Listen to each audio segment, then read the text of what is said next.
اهلا بيكم بفيديو جديد وانمي جديد. اتمنى تكونوا بخير وباحسن حال دايما. يلا بينا نبدا ملخص جديد وانمي جديد، ويلا بينا نبتدي.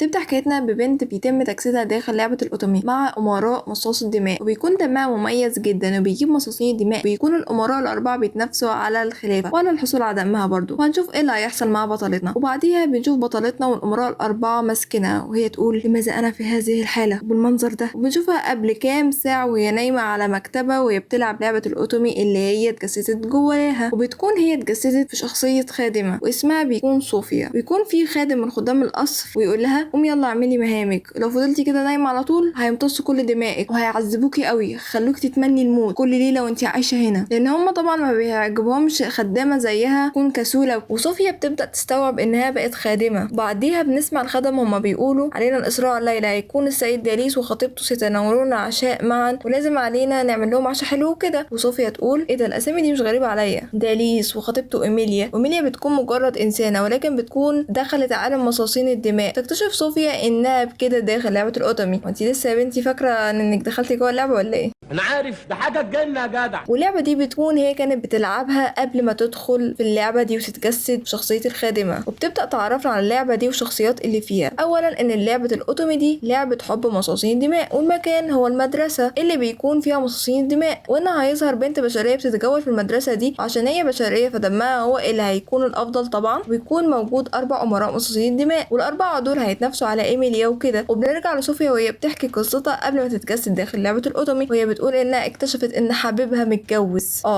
دي صدمه بكل المقاييس فعلا. وهي لما عرفت كده بدات تعيط وكانت زعلانه جدا، وعشان تنسى حزنها بدات بلعب هذه اللعبه. وبعديها بتقول انها في اللعبه دي هتعيش كخادمه عاديه ومش عايزه تتحب ولا حد يحبها. البنت دي بجد فاهمه الحياه صح جدا لكن في المكان الغلط للاسف. وبتكمل كلامها وتقول هذه هي حياتي الجديده. وبتكون صوفيا متشوقه تشوف ايميليا وداليس جدا، وكمان بتكون فرحانه جدا انها في اللعبه دي واتحررت من حياتها الكئيبه وقصه حبها الفاشله اللي مرت بيها. وبعديها بتروح تقف مع باقي الخدم للترحيب بداليس وخطيبته، ولكن بتتفاجئ بدخول ايميليا بس وتكون متعصبه جدا وتقول لها صوفيا هو انت اتخانقتي مع سيدي داليس ولا ايه؟ وتقول لها ايوه اتخانقت معاه لانه المفروض خطيبي، مش عايزاه يتكلم او يبص على بنت غيري، وكل اللي انا عايزاه بس انه يفضل جنبي طول اليوم ويفضل يكتب لي قصائد عن الحب حتى اذوب بين ذراعه. للاسف يا ايميليا طلبك مستحيل، مفيش كده اصلا. بتكون ايميليا زعلانه عشان هو مش بيعمل معاها كده، حتى ما جابلهاش ورد. وبتقول صوفيا كم انت يا ايميليا بنت نقيه وعايشه بالخيال. هي فعلا يا بنتي عايشه في الخيال جدا. وبعدها ايميليا بتزعج صوفيا جدا وتقول لها روحي يلا جيبي لي الشاي. وبتكون ايميليا متعصبه جدا وعماله تكسر في كل حاجه قدامها، بتكسر كوبايه الشاي. تؤمر ايميليا صوفيا انها تنظف اللي هي كسرته. يعني بجد انت يا ايميليا حاجه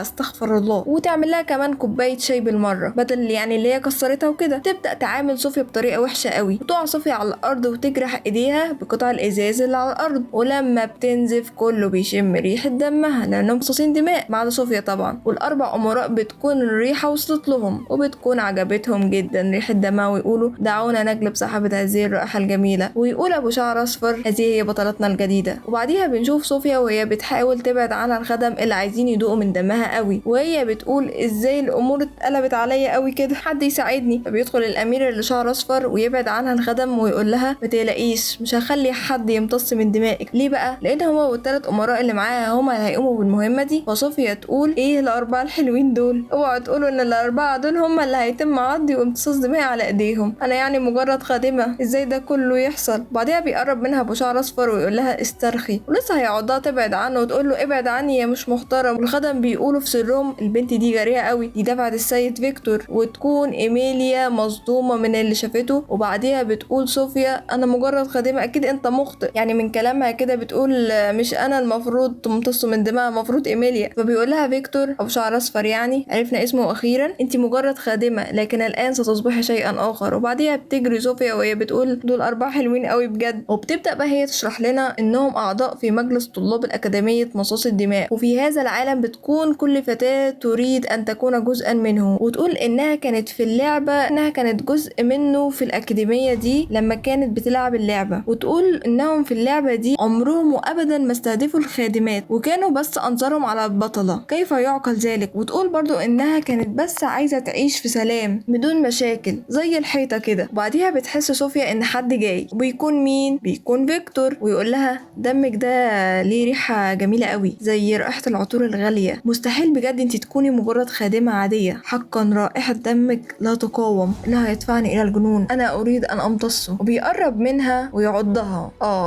ويقول لها جامد قوي طعمه، ويعتبر من اجود انواع الدم اللي دقتها قبل كده. وهي تقول له هذا مؤلم، ويبدا يعمل اشياء استغفر الله للاسف يعني. وتقول هذا احساس رائع. ايه يا شيخ؟ ايه يا شيخ؟ ايه بقى يا شيخ؟ ربنا يهد المفتري يا شيخ. ويقول لها فيكتور انت نقيه قوي ولطيفه. وبعدها بطلتنا بتغمى عليها من كتر ما تم عضها. بعد ما بتفوق بطلتنا بتلاقي قدامها ابو شعر ابيض، ويقول لها واخيرا صحتي يا قمر، حرارتك كانت مرتفعه شويه. وبيجي شاب تاني وطبعا اسمه ما اتقالش لسه، فاحنا هنسميها ابو شعر احمر. وبيقول ابو شعر احمر كل ده بسبب فيكتور، وبالراحه يا سيد فيكتور، البنت شكلها كيوت قوي، بالراحه عليها شويه في مص الدم يعني. فبيقول له فيكتور بس الصراحه دمها هو اللي دفعني كده، دمها طعمه جامد قوي وريحته جامده، خلاني اتهور، اعمل ايه طيب؟ صراحه فيكتور مش عارفه اقول لك ايه. ويبدا يكمل كلامه فيكتور ويقول انها ليست كاي امراه راها قبل كده، ودي مميزه عن باقي الفتيات. وبتكون ايميليا سامعه الكلام ده، وبتبدا صوفيا تقوم شويه من على السرير وتقول ايه الامارات دول الاربعه؟ يعني الاربعه احلى من بعض. وبتقول انها عليها تعرف ان الاربعه دول من اي نوع وكده، يعني انهم من اي بلدان في هذا العالم. وبتقول ان العالم اللي هي فيه بينقسم البلدان الى شمال شرق وغرب وجنوب حسب الاجناس، واكيد كل واحد فيهم من الملوك السماويين الاربعه يحكم واحده من البلدان دي. والاشقر فيكتور ده بيكون اقوى واحد فيهم ورئيس مجلس الطلاب وكمان خليفه ملوك الشمال. والتاني بيكون اسمه لوك، وده يعتبر نائب مجلس الطلاب وكمان خليفه ملوك الشرق. ولاسباب غير معروفه الشخص ده هادي قوي ومش منفتح، ولكن اكيد لوك ده مع بطلتنا هيكون حاجه تانية. نيجي للشخص الثالث اللي بيكون اسمه فين، وده يعتبر سكرتير مجلس الطلاب وخليفه ملوك الغرب، وانه شخص كسول جدا وانه من الاشخاص اللي بتخفي مشاعره. اما الرابع اللي هو ابو شعر احمر واللي يطلع اسمه قارون، اسمه غريب ومش حلو، مش عارفه ليه مش عجبني. وده يعتبر مدير مجلس الطلاب ورئيس نادي الموسيقى وخليفه ملوك الجنوب، وانه يعتبر شخص بيصنع السعاده ومضحك، ولكنه من الاشخاص برضو اللي بتخفي مشاعرها. تقول صوفيا انا كده كده عارفه كل ده، وعارفه كمان تفضيلاتهم، وعارفه كمان مواعيدهم اللي هم راحوها. هي قصدها بمواعيد هنا اللي هي المواعده وكده. والسبب بقى ان هي عارفه كل الحاجات دي لان هي كانت خلصت اللعبه قبل ما تتجسد في اللعبه دي، لكن طبعا بسبب دخولها لاحداث اللعبه وبقى تسلط الضوء عليها احداث اللعبه دي هتتغير 180 درجه، هنشوف. وبتقول صوفيا وبالرغم من كل حاجه فيهم حلوه انا مش لازم اتهزم واحبهم. وبيجي لها فيكتور ويقول لها انت دلوقتي كويسه، انت استثنائيه. ويقول هو ازاي بجد دم رائع زي ده بيتدفق في عروق خادمه؟ انت المفروض تكوني اميره، وعلى العموم انا مش مهتم ان انت خادمه، وانت الامراه الوحيده بجد اللي تستحق ان تحمل بوريثي. الله الله عليك يا فيكتور، خلاص كده انت وقعت كده بالسهوله دي. يكمل كلامه ويقول لها ارجوك تزوجيني. فصوفيا تقول له لا لا لا شكرا، مش عايزه الصراحه جواز والكلام ده. وتقول له يعني مش مشكلتك، ده دمي مميز او اي حاجه، انت مالك اصلا؟ تكون اصلا صوفيا متعقده من الارتباط وكده بسبب طبعا موضوع حبيبها الخاين، او حبيبها ما كانش خاين، معلش تعديل، هو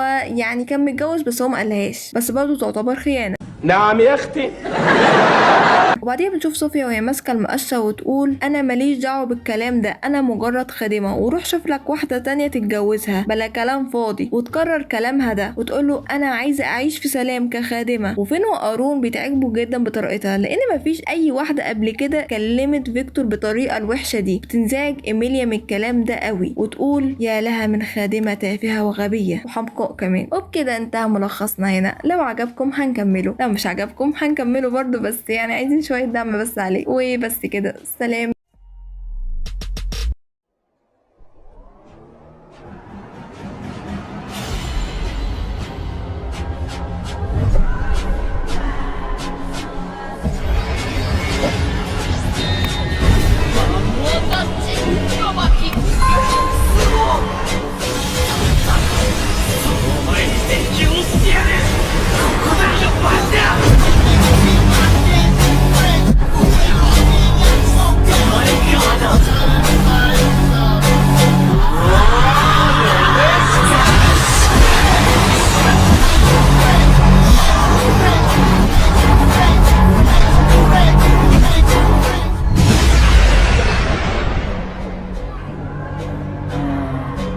is it's okay. On the distance, you go nothing far away.